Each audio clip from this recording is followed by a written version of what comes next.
you.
Okay. Take two.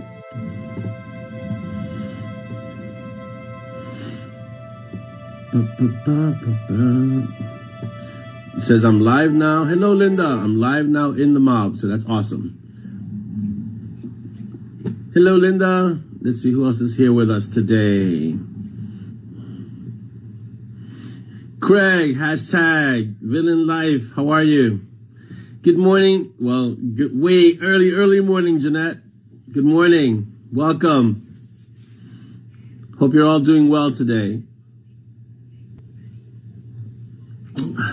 Hello, Linda. Good morning. Yeah, this is the super comfy comforter. It's orange. I mean, I don't think the phone catches the color really well, but it's this really bright orange on the edges, and you got a big peaches in the middle, which looks amazing. Yeah, hi Stacy. This is from Galen Dara, who did the artwork. So it looks incredible, the peaches, and it's really comfy. Hello, Davina. Good afternoon. Darren, how are you? Welcome. Hello, Dolly. So, hello, Wendy. Dolly is really not here today. She is, she's on the school run, and they had half a day. And so it didn't make any sense for her to go and come back and then go and come back again. So she's waiting for one of the Valkyries at school. Hello, everyone at YouTube. So she's really away. And so I will read, when it's time for her to read the questions, if she can, because she might be driving back by the time we get to the questions. But I will read the questions, and maybe she'll be able to answer in the text. We'll see. So how are all you doing? I'm hoping you're all well. Hello, Cynthia. Hello, Malcolm. It's okay. You're here. Wow, Jenna, you're heading for autumn. We're heading for spring. So it's amazing. Yeah, this peaches blanket is amazing, and it's so comfy. And Z stole it. Z, come say hello. Oh. Our greeter is on her way. Hold on. Our official greeter. Hi. Say good morning. Good morning. Okay. So this is our official blanket. That was our official greeter, and we've officially started. I hope you're all doing well. I hope everyone on YouTube is doing well. Around the world, everyone's doing well. And so let me start the shout outs, and let's start our show. Hi, Cynthia. Joy, I love that blanket too. It's really awesome. Okay, so if you're on YouTube, let me just shout out first to the tribe, to the family, to all the old ones and the young ones, and my sister. So I always want to shout out the tribe because it's my tribe, you know? So hello, tribe. On YouTube, you can follow us at Storyteller, Bitten Peaches Publishing. We're on YouTube. And like, subscribe, and share our channel. We can get a lot more traction that way, but we know it takes a long time. But please go to YouTube and like, subscribe, and share us. Okay? Let's see. I'm reading some questions in between everything. Wow, Davina says the UK schools go back fully on Monday. Wow, that's soon. Yeah, Jeanette, the sinus, it hasn't really started here yet, the sinus season, like that allergy season, but it's going to start soon, unfortunately, I think. When the winter's bad, I think the allergies kick up. I don't suffer from allergies, but Dolly does, and two of the Valkyries do sometimes. Depends on the year. I hope they don't really get it bad this year. Hello, Heather. Good morning. Welcome. So that's, we're about to, I'm really, let's see, was it yesterday? I think it was yesterday. One of these days that I walked, I do my walks in the morning, the days I don't go to the gym, and I walk, and it was 26 degrees with a wind chill that made it feel like, I want to say 20. It was Arctic. And so I was like, I'm ready for winter to be over and for at least even spring to arrive. But I know that with spring, everyone who suffers from allergies gets hit. So I really feel bad for you guys. So let's move on. Yeah, so hopefully you guys can deal with the allergies. We do a lot of Claritin or Zyrtec. It depends on how severe it is for the year. All right, on Instagram, I've been really active on Instagram lately. So I've been putting up trying to put up excerpts from the books, really interesting, pieces of the story. So go follow us on Instagram at Bitten Peaches, and just like us over there and follow us on Instagram, because it's growing and the page is looking really fun. It's looking like it's getting really interesting. So go over there. I'll put up a lot of stuff. I put covers up there. I put parts of the books. I put great sayings. So go follow us on Instagram. Jeanette says, had CT during the week and my sinuses are full of muck. Oh, I almost wish I could get Monty to blast them clear. It's rough. I know Dolly and the girls suffer from allergies. When they suffer, it's really bad. I got maybe a month before my allergies start up and people start giving me dirty looks for coughing in public. Yeah, it's going to be rough, especially now with the pandemic. Hello, Audrey. Welcome. Let's continue. ZAZZLE. So we have new things on ZAZZLE. We have puzzles that one of my Valkyries got a puzzle of the cover of Wander, and it was rough. So we decided not to do that one because it's too many black dark pieces, because it's a dark cover and it was a nightmare. So we decided not to do that. And then the wonderful blankets. There's another blanket. I'll showcase it at the next Mob TV. That one's really awesome. It has different covers on it. So that'll be fantastic. Let's see who else joined us. Welcome, Dan. Hello. Welcome, Jasmine. Good morning. Welcome. Yeah, Davina, it's still going to be like this year. Allergies, not COVID. It's still going to be the same because it still hasn't been completely under control. Unless we're in Australia. I hear Australia, New Zealand has it under control. Yeah, exactly. Use Craig's hashtags. Just a cough, not a plague carrier. Yeah, but it's going to be the same. We're not going to see like most adults having vaccines until probably summer. I want to say end of the summer, probably the fall, and we'll see where that goes. Good morning, Laura. Welcome. Hope everything's working okay, Laura, and you're continuing your PTs, which is really good. Let's see. So on ZAZZLE, our store, we've got Dolly's been doing something. Oh, but this design, I think this one is Dolly's, but the other design is Zoya's design, the one with the covers.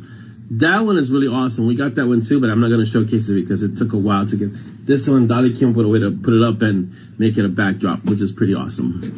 But Zoya designed the other blanket, which looks fantastic. So go get that one too. I like Malcolm. Hashtag play carrier, stay away. Yes. Oh, this one is Zoya's too. Dolly tells me that this one is Zoya's too. It's an awesome design. Zoya's been doing some amazing design work lately. So yeah, I have the Valkyries are even the Warrior, they're all very creative and design oriented. So this is amazing. So this is my daughter's blanket design. This is Peaches. Zoya, this is your blanket design? No, that's Mommy's. Okay. The other one is Zoya's blanket design. This is Dolly's. The collage. She calls it the collage. I'll show it to you next Mob TV. And let's move on. So we still have our Patreon. So those of you who aren't signed up, please sign up to our Patreon. I think I have to write a short story for Patreon. So I'm going to write individual short stories just for Patreon. And I'm going to see, they're going to be like flash fiction. So they're going to be really short. And it's good for me because I haven't really written flash fiction. Flash fiction is about 1,000 words or less, around 1,000 words area. So I'm going to see if I can do one of those for the Patreon patrons, which would be awesome. And our newsletter. So we have a monthly newsletter. So please sign up. Just go to www.orlandoasanchez.com and sign up for our newsletter. And you'll see the top part says join the Warriors. And then you just sign up for the newsletter. You give us your email and it'll sign up. And don't forget to follow us on BookBub. On BookBub, we're out there under Orlando Sanchez, I believe. Orlando A. Sanchez. And so just follow us there too. Also, there's so many places we are. On Binge Books, I am the featured author this week. I think it lasts until Tuesday, if I'm not mistaken. So go to Binge Books.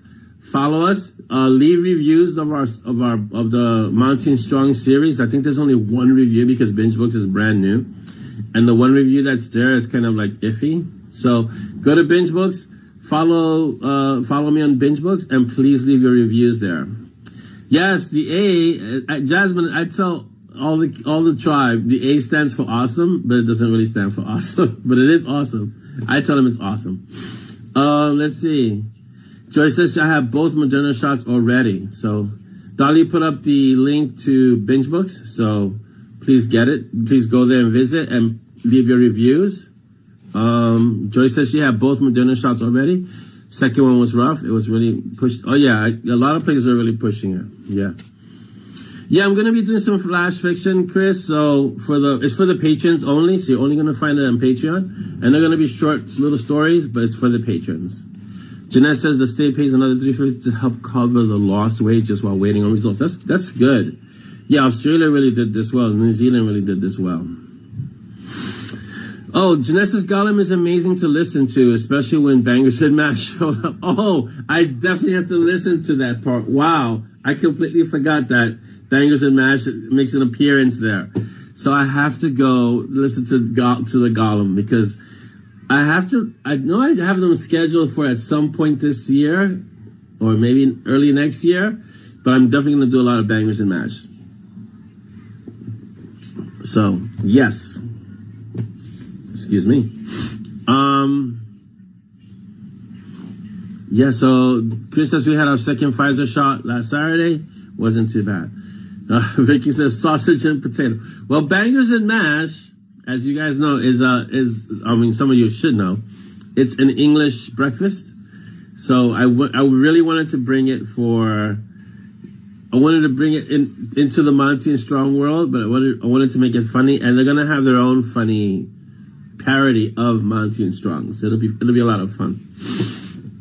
Dolly says the A stands for author. Yes, because it's usually if you see Orlando A. Sanchez, it's usually the author brand name. Like I try to make Orlando A. Sanchez the author brand name, and usually I just go by Orlando Sanchez. But my middle name does start with an A. Vicky says Bangers and Mash is an English anytime meal, to be honest. Okay, that sounds great. It sounds like, from what I can tell, it looks really tasty. So, definitely. Sausage and potato. All right, so let's get to what we have going on. Day Rend is currently out and doing fantastic. Don't forget to leave your reviews, guys. So, I think it's sitting at like 40 reviews or something like that. Let me check real quick. Yeah, it's sitting at 44 reviews. So if you haven't left a review for They Rend, please do so. And, just leave a review. It doesn't have to be long. It just has to be there. So please do that. Sharon says Bangers and Mash, not breakfast in England. It's dinner with peas. Oh, okay. Craig says, my second shot is on the Ides of March, and my mother gets hers first in early April. That's great. So soon. Malcolm says, what is the middle name? Nope, not telling. We're gonna have to do. I'm gonna use that maybe for a contest. Speaking of the contest, I think we've already closed down the questions. So we have a question that we're prepping for, let's say the next Mob TV, which is on the 19th, and we'll use that question for the next book, for the next Monty Strong book. Not because you can't be a Requiem, obviously. But for the next Monty Strong book, which is called Divine Intervention. And whoever answers that question gets to be in Divine Intervention. So it's awesome. What does Jeanette say here? I look at Melbourne, a city of 5.5 mil, and it saddens me to see what's happening around the world. We prove you can get COVID under control in a large population. If you have the will, yes. New York, 30 million, no problems. Lockdown by barrel. Yeah, you just have to want to do it. You really have to want to do it without letting anything else get in the way. Just think about the well-being of people. If you don't politicize it, it can work. Malcolm says, Alessandro. No, it's not Alessandro. Never mentioned some Lady Gaga song. Rico Lewis says, love the new books. Thank you, Rico. Really great that you guys are reading it. Wendy's been working through a high school friend's epic fantasy book. He wants my review like right now, but the book is over 1,500 pages. You know how many pages, how many books that is for me? It just takes time. Yeah, no kidding. 1,500 pages is epic. So it's, I don't even think I could imagine writing that much, Wendy, but good luck reading it. Davina says, I'm going to tell Ayrton that your middle name is Ayrton and you made it up for yourself because you're his fan. Go for it. Oh, Jeanette wants to know if we have a cover for Divine Intervention. What's today, Friday?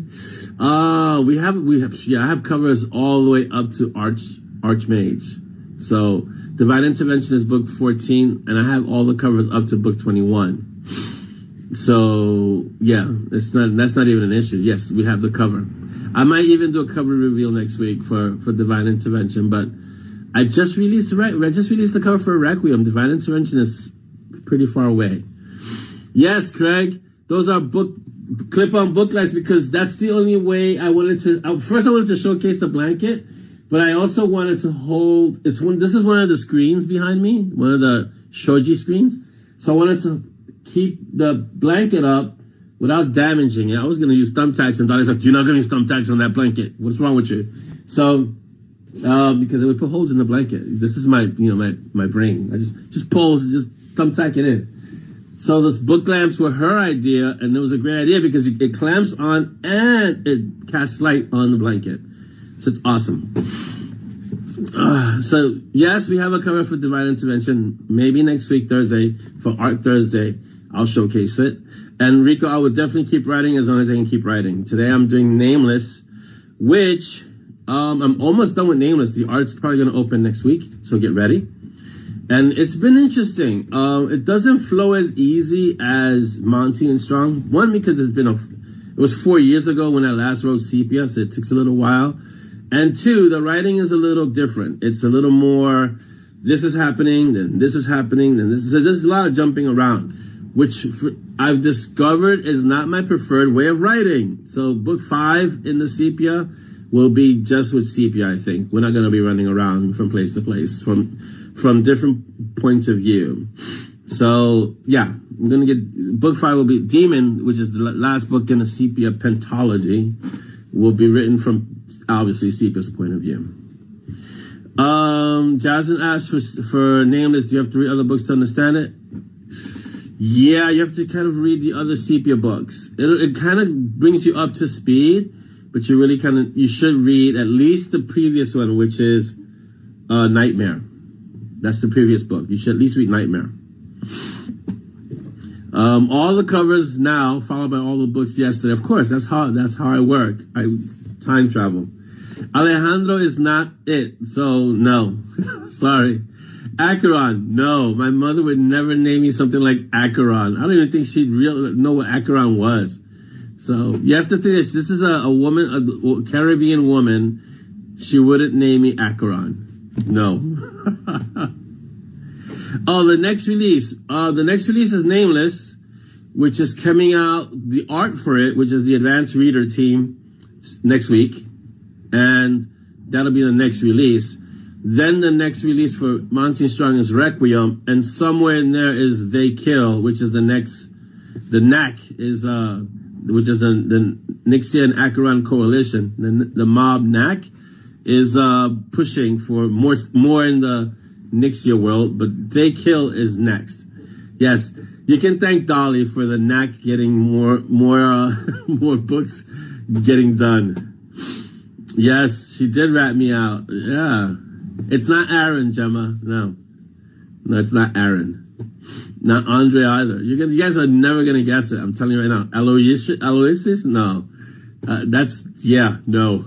Remember, my mom was a Caribbean, so. Rico wants to know if there are any pre-releases on Amazon. No, I don't really do pre-releases.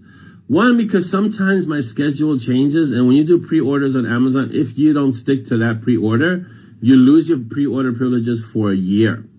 So I don't really do pre-orders. And plus, I kind of like to have the first day or so just for the mob.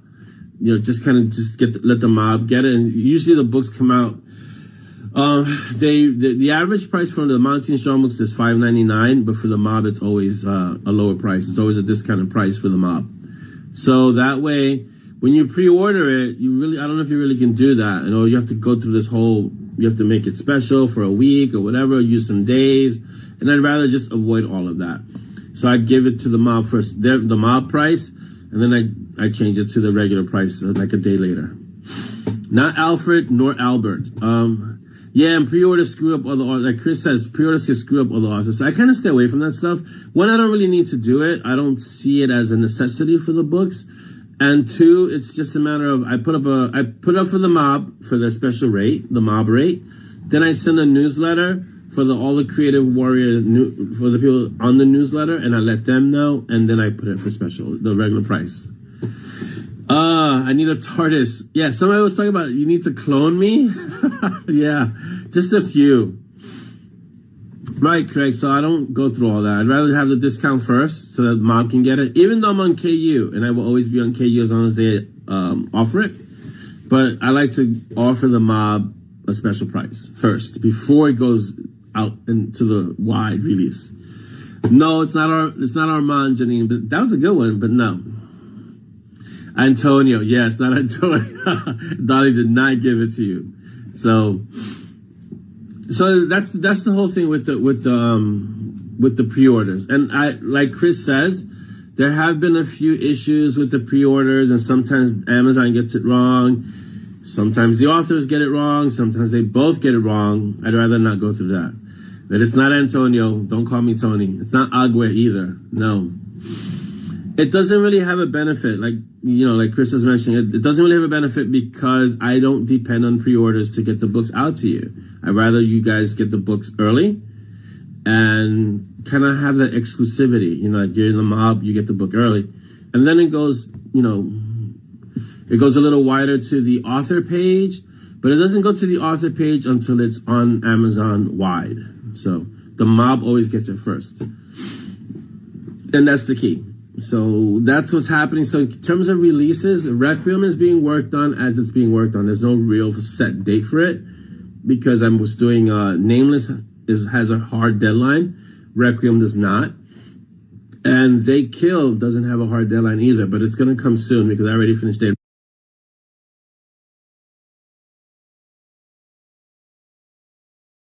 And I like to get the story done quick, especially when it's those short novellas. And then after that, I'll think about the first book in the Nixia White stories. And I think the first one is going to be called Darken because, come on, Darken makes sense. Let's see. Dad says, does the A stand for silk? Exactly. Yeah. Awesomeness. And you can definitely squeef as much as you need to, Jeanette, with your new books. If I could write them faster, I would. I really would, but I can't. So I'm going to write them as fast as I can and maintain mental health.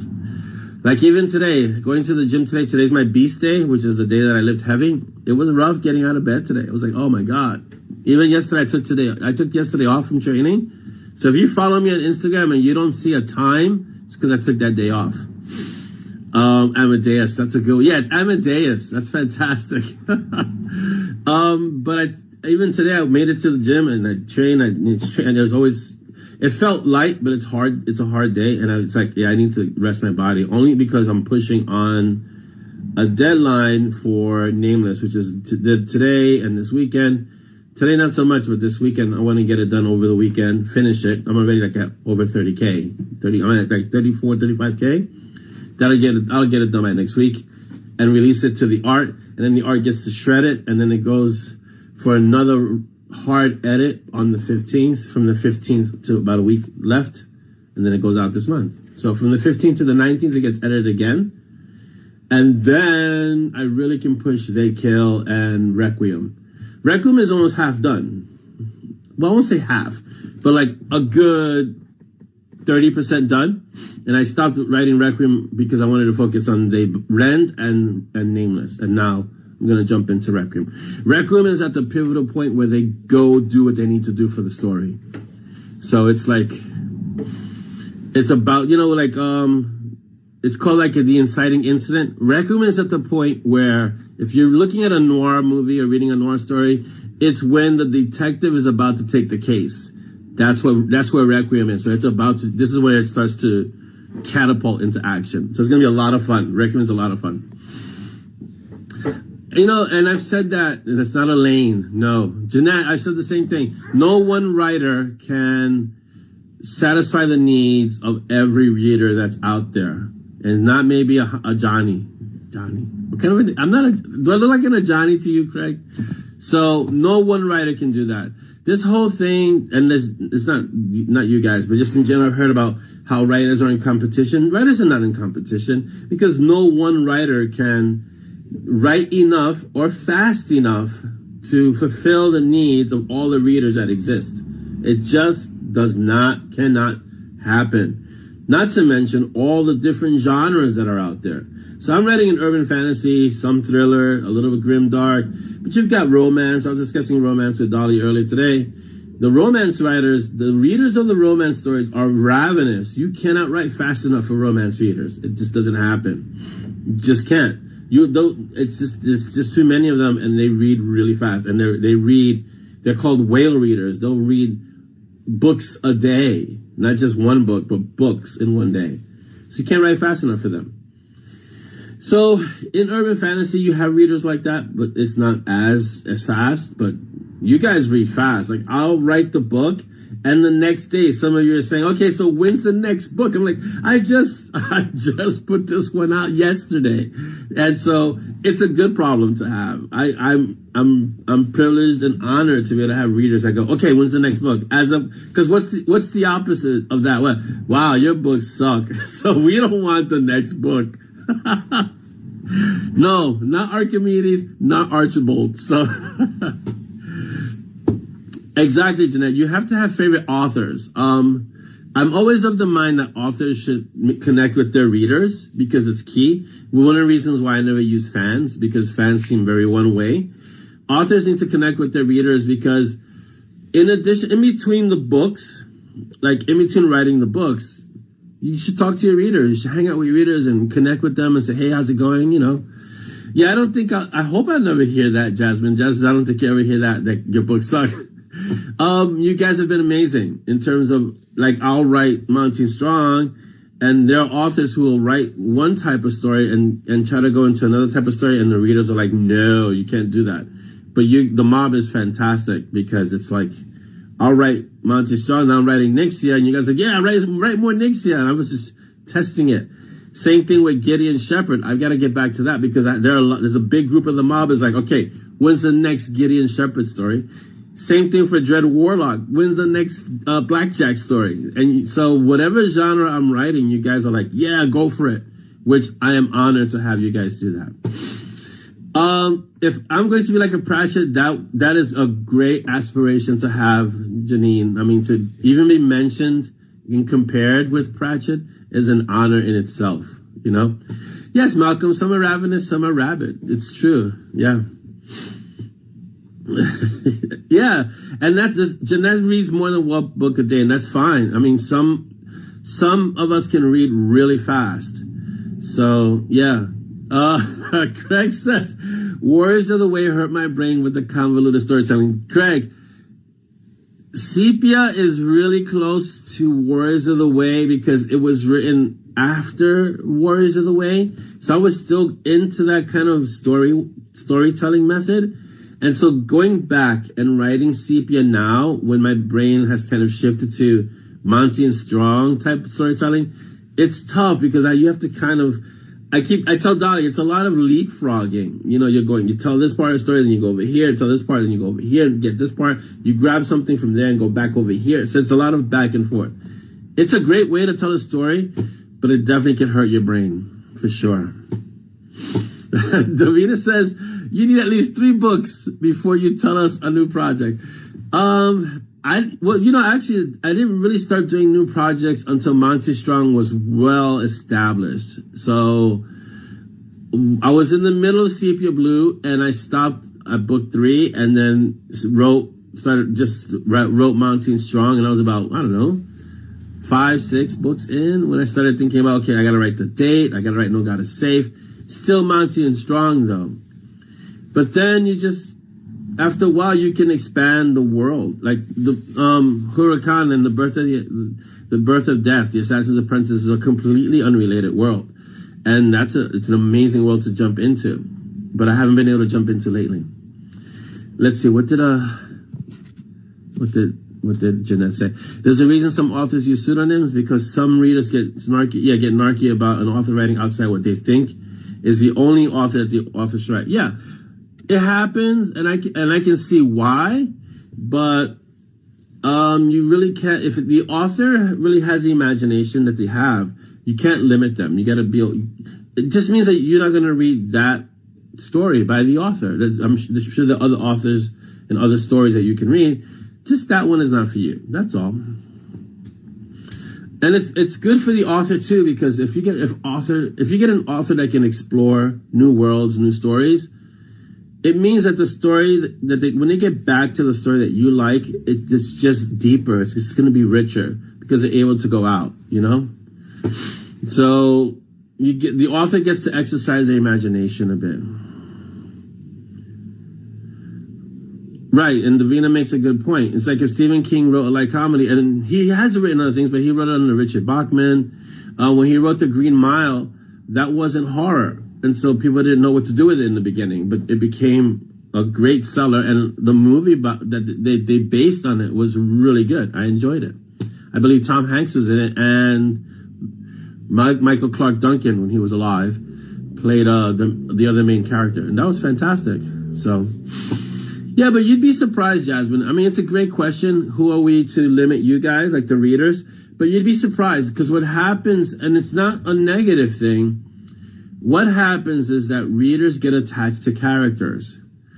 And so when an author decides to say, okay, I'm going to write something else, the reader's like, no, you have to write this story, you know?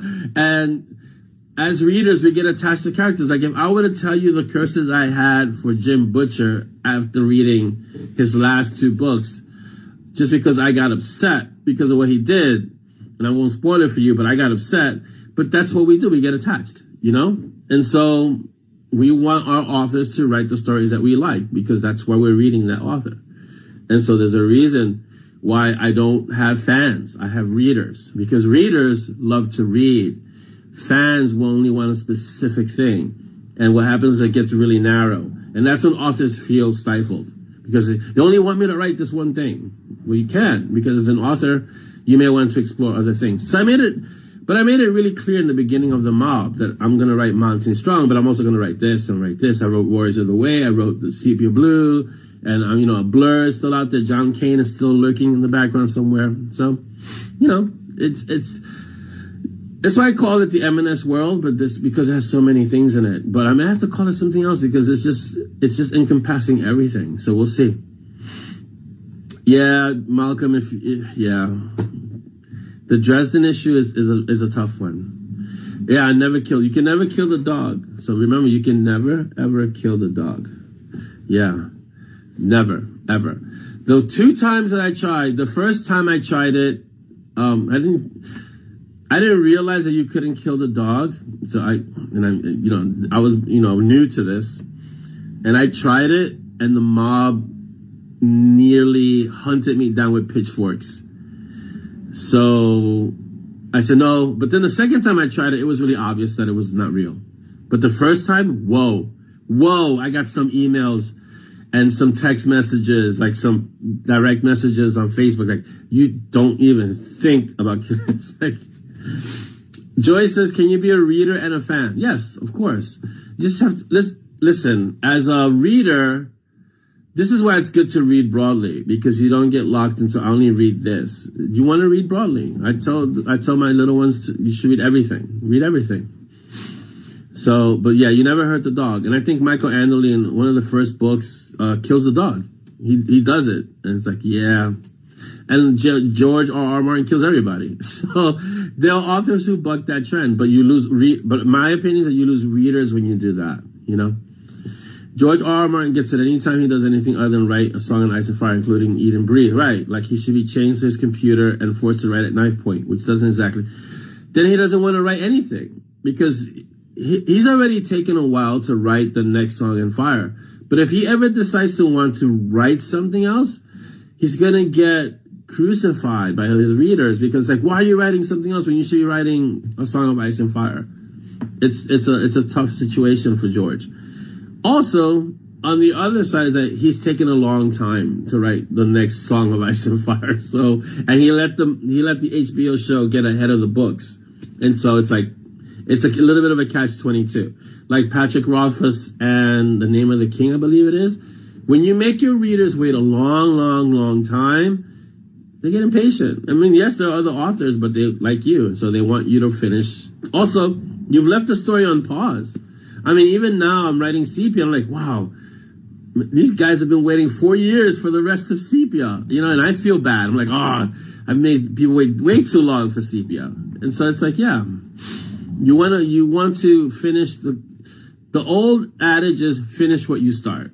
Finish what you start. So if you start the story, start a series while you're still alive, because you can't do a Robert Jordan if you die, but while you're still alive, finish what you start, you know? I never read Jim's Steampunk. Is the something Alera, I believe it is. So, you know, I haven't read it, but I've read all of Dresden. I haven't taken a dive. I have the Codex Alera, but I haven't read it. Craig says, to be truthful, an author that promises a book but fails to deliver it makes fans angry. Yes, because here's what it is. At least this is the way I view it. You're making kind of like an agreement. You have an agreement, or in a way of a contract, in a way, you know, where you say, okay, I'm going to write this book. You get it, you read it, and we're going to go on this adventure together. But if I say I'm going to write the book and then I don't write it, or I take, like laws informing me, 18 years for the next installment of the book, people get upset because they're invested in the commitment that or the contract that you have said. You know, you said, listen, I'm going to write this story and, you know, I'll get you the next one soon. But soon has been 18 years for those, you know? Now, in the case of Sepia, even though I haven't written Sepia, I have written other things. So that kind of helps. But there are people who are diehard Sepia fans who are like, when's the next Sepia? And I have to say, it's going to be, you know, it's going to finish this year, which is good. But, you know, it hasn't been that for the last few years. That for 4 years, that's a long time. So Jim Butcher did it, I think, for 5 years. But he was going through like a divorce and a move and a whole bunch of stuff. And I guess it's hard to write when you're going through all that stuff, you know? So you have to kind of balance it. Jeanette says, I admit I get cross when characters step over certain lines. Yes, villains rule, but some things will have me stop reading. So yeah, there are a lot of, and that's what makes writing art and subjective. What one person sees as awesome storytelling, another person sees as, yeah, you stepped over the line. That's it. I'm done with this author. And they toss the book, you know, or delete it from their Kindle, you know. So, no, Janine, Mouse did not die, but I will not say anything else. I tried to fill the sepia gap really well, Chris, but, you know, it's because Monty Strong took over, and I had other authors, primarily John Logsdon, saying, listen, stop what you're doing now, write it now, which was really good advice, you know, when you think about it. So, I was also really fairly new in my writing career, so no one really knew who I was. So I started writing with Monty Strong. And there were only like 50 people in the mob. So it was like, okay, I'll try it. I'll do this and see how it goes. And that's when 2 Million Butterflies came out. Right. See, like Jeanette makes a good point. Laura K. Hamilton started one way. The Nita Blake series started one way, and it transformed into something else. And so she lost readers along the way, you know? And so, but it's going to happen. That's a normal thing in terms of some authors will evolve and change. My thing is that the author can evolve and change, but the character should grow, but should remain true to the series or the story that you're telling. In the case of Anita Blake, the character really changed a lot. And so it's like a lot of readers were like, I'm done, you know? So, right, everybody, yeah, like Craig says, everybody's a tiny bit of gray because nobody's all light or all dark. And that's the way characters should be, and you should be able to see that in a story. And Jasmine says, get mad at the author, but don't harass him and leave him. Yeah, because if you harass the author and leave a bunch of bad reviews, you're actually kind of working against yourself. Because if you want them to write more and you harass them, like when people were saying Jim is taking too long, Jim Butcher was taking too long, it's like, okay, but if you harass him, it's going to take longer, you know? Dad says, Gann has been suffering for 4 long years. He must be about ready to take some names. Yeah, he is. Malcolm says Melanie Ron did the same thing. 1997 was a book too. 1997. Wow, that's a lot of books away, a lot of years away. Davina says, I want the Winds of Winter, but I can also see how the pressure makes it harder to write. I don't think he anticipated how big it was going to get from the show and how much pressure was going to be. Right. See, here's the thing that you need to know about authors. Most authors, and I guess myself included, are introverts at heart. So I don't really have an issue because I have other aspects of my life. Like I was in a dojo and I ran a dojo and I was at the front of class and I had to teach and all that. So I was able to work past my being introverted. But most authors are not very comfortable in social situations. And so, and even if you look at the big name authors now, they all prefer to be behind the scenes. So when an author hits it really big, like let's say in the case of George R.R. Martin, and his books exploded, that puts a lot of pressure on the author because now he's thinking, I can't write this in the anonymity that I had before because now everybody's waiting for it. So every book has to be even better and better and better. And you can't operate that way. You can't write that way because you're just putting undue stress on yourself. So it's like that, you know. Davina says it's improved a bit again now. She's writing slower. She couldn't plot fast enough to make the deadlines. Right, this happens. So the plot suffers. Now the deadlines are further apart, and she has time to plot. It's also being sensitive to the writer's process, right? Some writers can plot and write real quick. Some pants and just write, you know, as the story comes to them. And you have to be sensitive to that. But like Chris says, I'm old enough to remember waiting years between books from the sci-fi grades. And this is true. I used to wait years between books, a year to 2 years. So it's like that, you know. John says, wait until we get M&S. Listen, I'm not going to be the show writer. I'll be consultant on the Netflix series, but I'm not going to be a show writer because that's even more pressure. It's like every week you've got to have something there. And they have 13 books to choose from. Break each chapter into small episodes. They have years of material there. Let's see.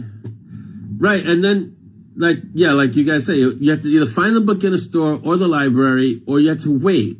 And it was like that. So, and most people today don't understand it because it's the binge culture now, where you get everything all at once. But when we were growing up, most of us, you had to wait. Same thing with TV series.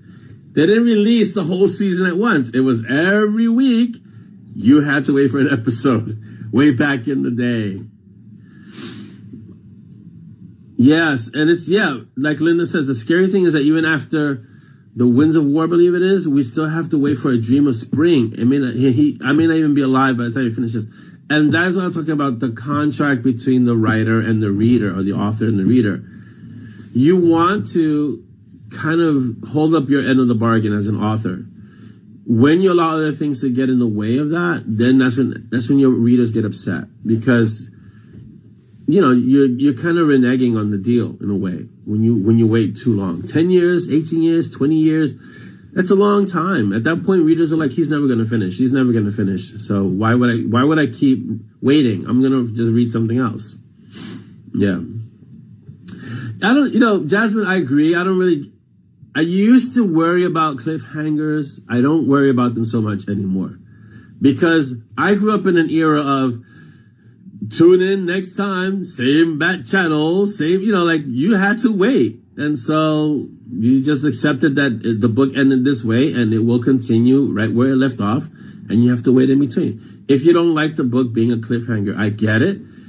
And depending on the author, you can usually wait a little while and you'll get all the books and it'll be fine. If you can't handle a cliffhanger, I get it. I understand. But sometimes the story has to end where it has to end, and that's just the way it is. And that was the way they would keep readers back in the day. Exactly. Like Craig says, cliffhangers were reasons to keep reading in the serial release for magazine publishing. Yeah. And in books, you don't always have to end on a cliffhanger, but sometimes the story ends there. And you just have to, if you force it, it comes across as forced, and it's going to feel tacked on. And so it's better to end it where it needs to end. And the next book you start immediately. Like when I finished Day Ren, the Day Ren ended, but it also left a big question, like, what is Nixie going to do now?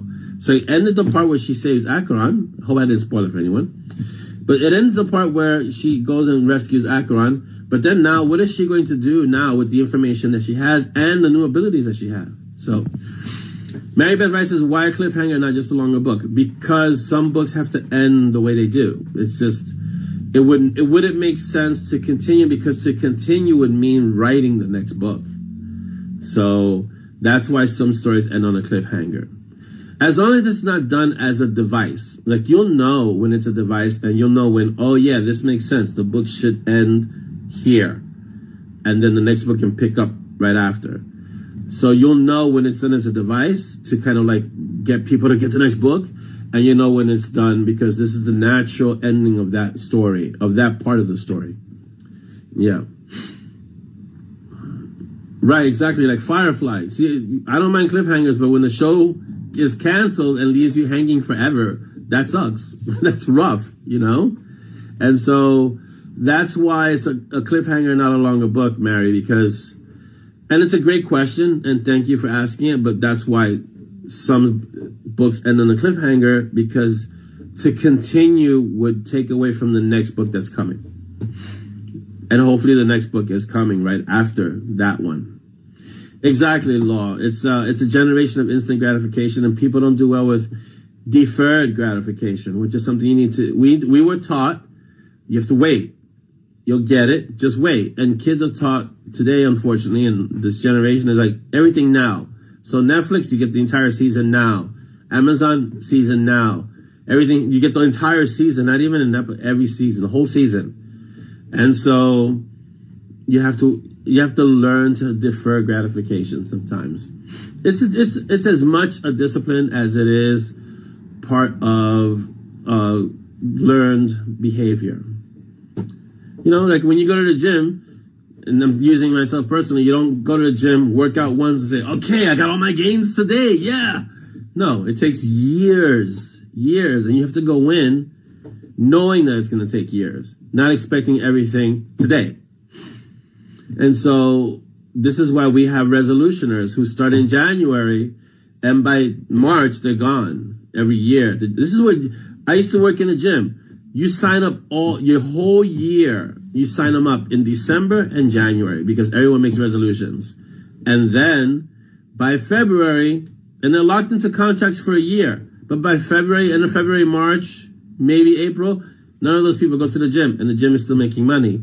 And this is how gyms stay afloat, because everyone signs up December, January, and they don't show up for the rest of the year. It's like that.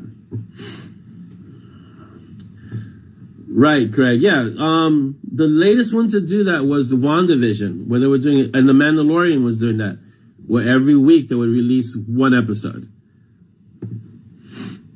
So it's like that. Yeah, see, I went to the gym once. I found it most annoying that I didn't instantly drop a couple of dress sizes. People expect to step into the gym and immediately get muscle bound or lose weight the moment they step into the gym. Yeah, it doesn't happen like that. You know? And patience is a virtue. Reading, if you want quality, like Jeanette is saying, you need to understand that it takes time to write. I wish I could write faster. I really do. But then if I wrote faster, there's certain things that would be lost, and I wouldn't want to do that to the readers. So sometimes I'll write thousands of words, and then one day I'll be like, I'm not going to write too much today because, and the reason is that the process is that things have to percolate. I'm trying to undo a knotty plot problem, or something has to happen, and so it doesn't flow the same way that day. But then the following day, everything flows and everything falls into place. It's weird, you know? I know it's not 11:22, 12:22, and it's gone so fast. I'm like, I don't know where the time has gone. We have questions to get to today too. So let's begin the questions a little early because we have quite a few. All right. And forgive me if we're starting the questions early. Okay. All right. That is $sign is 4:22 a.m. Jeez, Jeanette, thank you for being here so early in the morning for you. That's about the time I'm getting up to go to the gym, to get up and do things and get ready to go to the gym. 4:22, 4:30. On a late day, 4:40. So yeah. All right, questions. We'll start with, let's start with Audrey because she's the question queen and so has rightfully earned her spot. Question. Orlando, how do you come up with the titles of your books? Wow, that's a good one. It always has to do with something with the story. Yeah, I got sidetracked, Chris. Sorry. But that's what there's no real agenda for what we're doing here. It's like we hang out, we're talking, we have coffee, this is what we do. So the question is, how do you come up with the titles of your books? For Monty Strong, the titles come to me right away. I don't even have to really think about it. For the Nixia series, they came to me also 1, 2, 3. It was like they bite, they rend, they kill. So it does that series of titles came from Sleep Tight, Don't Let the Bed Bugs Bite. And I was thinking about that little kind of like, I guess it's like the nursery rhyme. You say, wow, what kind of thing would you tell kids? Don't let the bed bug, like some of the things that we say that are traditional sayings are really kind of creepy. Bye, Stacy. It was great having you here today. And you made it for a few. Yes, Jenna, we have questions. So it was great having you here, Stacy. Take care. So the Nixie stories, they all came together. They bite, they rend, they kill. And that's why I was going to end there. Of course, the knack stepped in and said, I don't think so. So most of my titles come in related to the story. So like Decons and Magical Nulls Elite Division, the next book is called Hammered because, Ursula uses a hammer. So, and she's also going to get hammered in that story. And so that it works that way. All of the titles have something to do with the story. So you read the title, you know exactly what it has to do with. It has something to do with the story. Bye. Jasmine has to go. Oh, no, Jasmine's replying to Stacy. Okay. Dolly has a question, but I don't know if she's going to be able to answer because she's probably driving right now. She's driving back. She's in Manhattan and she's coming back here. So have you ever had a supernatural experience? So I'm going to tell Ayrton that my middle name is Ayrton. The question for Dolly is, have you ever had a supernatural experience? I'm going to say the day she met me was a supernatural experience. All right. Next. Orlando, what was the worst investment you've made? Hello, Wanda. Welcome. Not that kind of hammered, Malcolm. What is the worst investment you made? I once subscribed to something called Mangosteen, which was a scam. Dolly will always remind me of that because I was really invested in this is a good thing, Mangosteen. And she's like, it's a scam. No, it's a good thing. It's a scam. It was a scam. So that was my worst investment. Scarlett asks, do you foresee any, and is Acheron being longer than 3 books? The first 2 are great. Okay, and how do I feel about the feedback? Yes, it's going to be longer than 3 books because the knack has been awesome. And so they've been pushing, Dolly especially, they're like, okay, this has to be more than 3 books, right? So, and the knack is actually a big coalition, not just Dolly. There's like a bunch of the mob. It's the mob knack.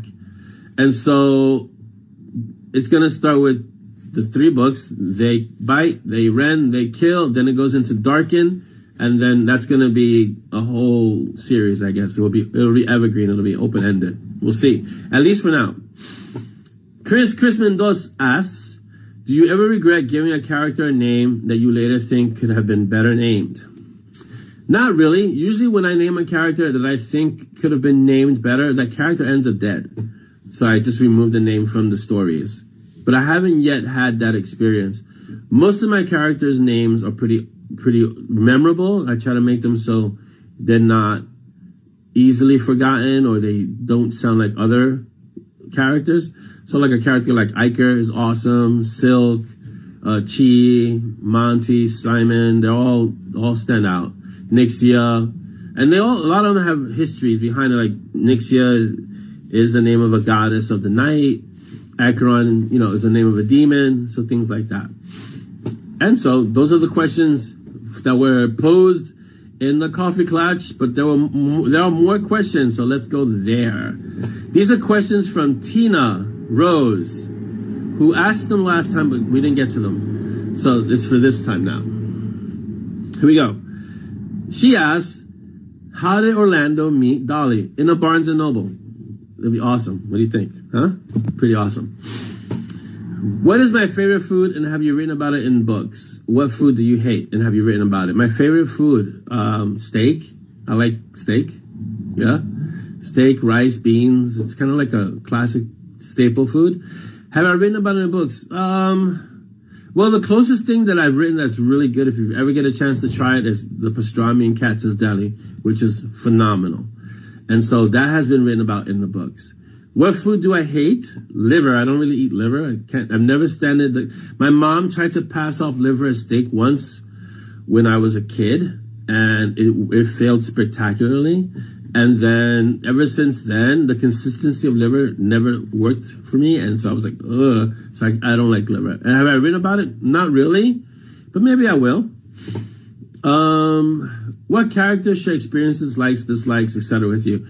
I think Simon is the most relatable character in terms of being an outsider, being thrust into a world that he's not completely sure of, being really close to family, the one that you choose, not just the one that you're born into, and being really faithful and loyal to his family. I think that's writing from what I know.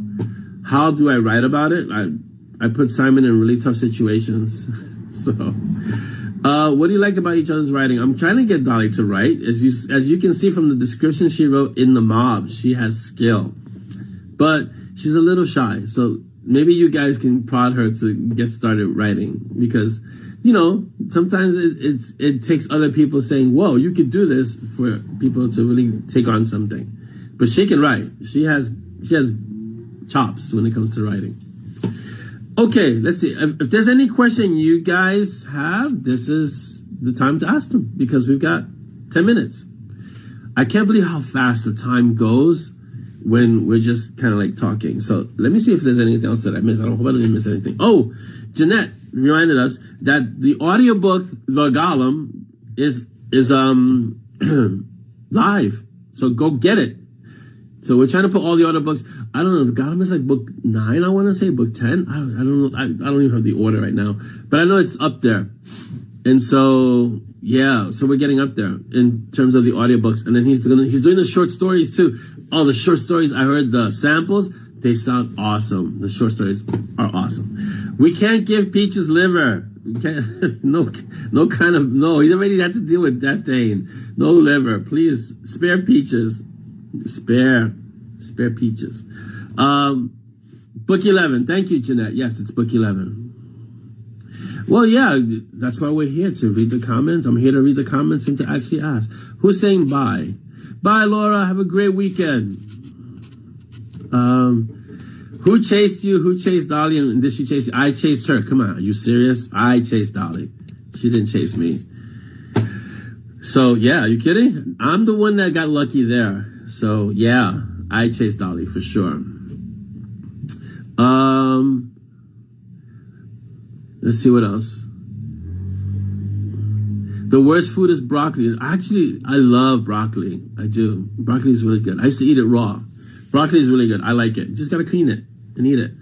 So, some of my favorite Chinese dishes like Szechuan chicken or Szechuan beef come with broccoli, and they steam it. Oh, it's so good. I was a very strange child growing up because I didn't like liver, but I have a great story with Brussels sprouts, because I tried to have one of the tribe eat Brussels sprouts, and that went really badly. Apparently, Brussels sprouts taste really bad to some kids. Who knew? So that was not good. Yes, all the short stories, Logan, are going to be on audiobook. So right now, No God is Safe is on audio. Then The Date and The War Mage are sampled, so they're already in production. And then you're going to have the last of the other sets. You're going to have A Proper Hellhound, Saving Mr. K, and another one that's all Monty Strong. So you're going to have all 6 short stories as audiobooks. So that'll be fun. It's going to be a lot of fun. But I got to listen to the Bangers and Mash intro in The Golem. That's going to be so much fun.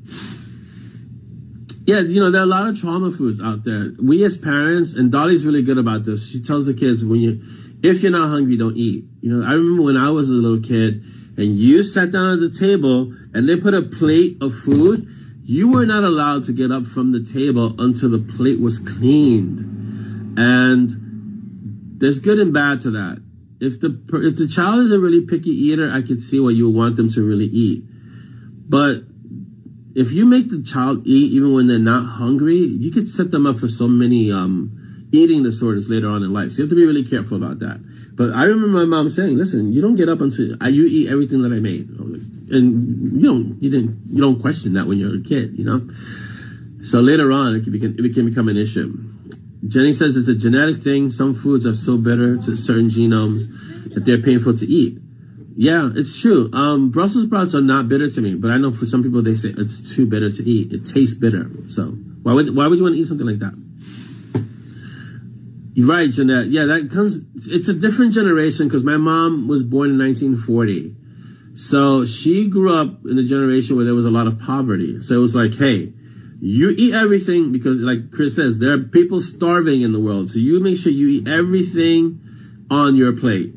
And that mentality comes from growing up and having scarcity, you know? So, right, John. Yeah, the clean your plate comes out of the war effort, wasting food equating to helping the enemy, right? Because you have to make sure that you ate everything because it was helping the country too.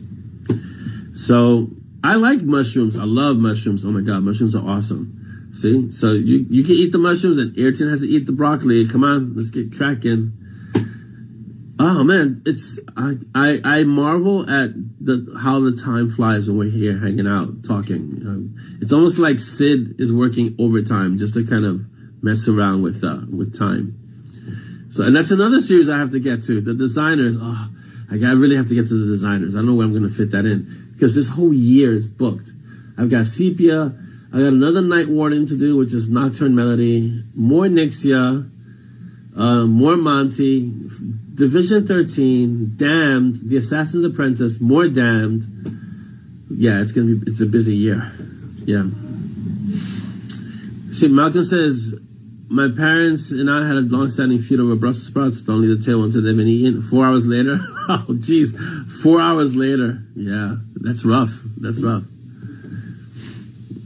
Exactly. I'll subscribe to Terry's. All fungus is edible. Some are edible only once. There you go. That makes a lot of sense to me. I don't know about you guys, but that makes a lot of sense to me. Mushrooms taste fine, but the texture makes me think of slugs. So if they're big enough to be a problem, they're big enough to pick out. So you just got to be tiny. That's it. Yes, the 10 are always around. This is for sure. No, it's true. People do eat slugs, from what I understand. Yeah, Chris, your mom is in that generation where she was in the Depression. She's old enough to be from that generation, so she's going to have a different way of thinking about eating food. Oh, the 10, as in writing the story. Malcolm, yes, it's on the schedule somewhere. But because those are going to be novellas, they're not on the big schedule. They're on the smaller schedule, which means that they get fit in between other projects. Man, there's a lot to write. I do have to start thinking about cloning myself. There's a lot. Think about, you guys are getting in now when a lot of stuff has been written. Think about 4 years ago when it was just Tomb Yards and Butterflies. So it was just one book and all the other books that had been written previous to that. And I was just getting started on this adventure 4 years ago, 5 years ago. Yeah. No, I can never forget the 10. The 10 is awesome. If I forget the 10, I get side-eye from some of the characters in there. So, no, the 10 can never be forgotten. Chris is in the post-war generation. Well, yeah, Chris is post-war. I'm post-Vietnam War, if I'm not mistaken. I was alive for the Vietnam War, but I was a little kid. I think I was 3 or 4 during the Vietnam War. So I'm like, my Valkyrie and I were discussing this now. I'm in the baby boomer generation, I think, or the generation. No, I'm Generation X. I'm right after. So I'm glad that Tomb Yards drew you in, Jeanette. I had a lot of fun writing that book, and even now when I read it, it's still a lot of fun to read. Even though it's not as cringy as the Spiritual Warriors, because in Spiritual Warriors, I was completely clueless about what I was doing. I was like, what am I doing? I'm just writing a story. Tomb Yards and Butterflies, I had a little bit more of an idea of what I was doing. It was a little more intentional. And it was a lot of fun because of the dynamic between Monty and Simon is where I needed to get to. So that was a lot of fun. Yeah. My dad has testing a bomb shelter for the army in 1960. Yeah. Wow. Yeah, that could have been fun. Generation X is the best generation. That's all I have to say. My daughter disagrees. She's a millennial. Oh no, I think she's Generation Z. She's Gen Z. So like, yeah, Gen Z, you guys are the last. Generation X are awesome. Fallout shelters. I was in school. I remember doing drills in school for fallout shelters. And here's the thing. The drill was that you would get under the desk. And it wasn't until I was an adult that I realized that was completely pointless.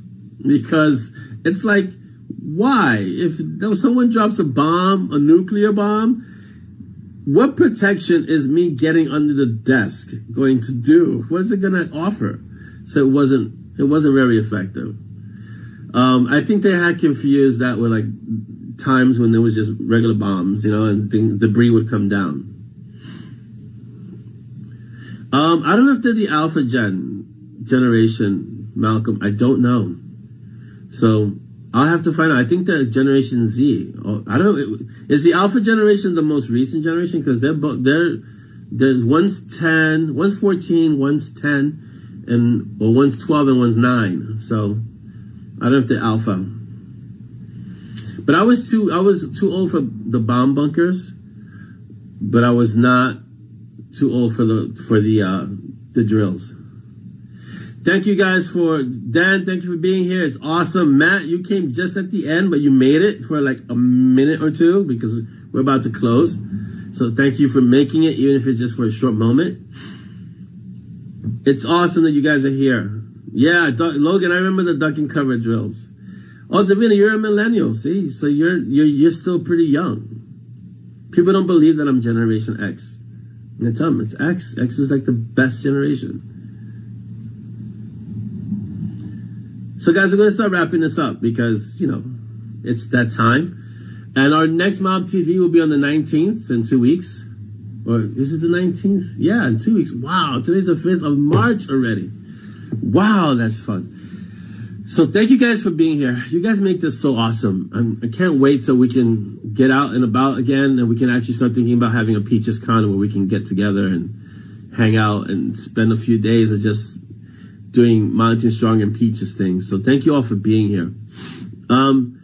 Please don't forget to wear your masks. I mean, we're still in the middle of a pandemic, so practice social distance. Get your vaccine if you can. If you're able to, practice social distance. Wear your mask when you're out in public. And stay your 6 feet away and just stay healthy and not only keep yourself healthy, but remember that you wear the mask to make sure other people stay healthy too. Okay? Yeah, Peaches Con is really going to happen. I'm going to do everything possible to make sure that you guys we'll find a place. I like to do it here in New York only because I want to do the destruction tours. And the destruction tours will be like, we'll go through the books and we'll find all the places that Monty and Simon have destroyed. And then we'll just walk around the city and like point out these places because they're pretty awesome. So have a great weekend, everybody. Take care of yourselves.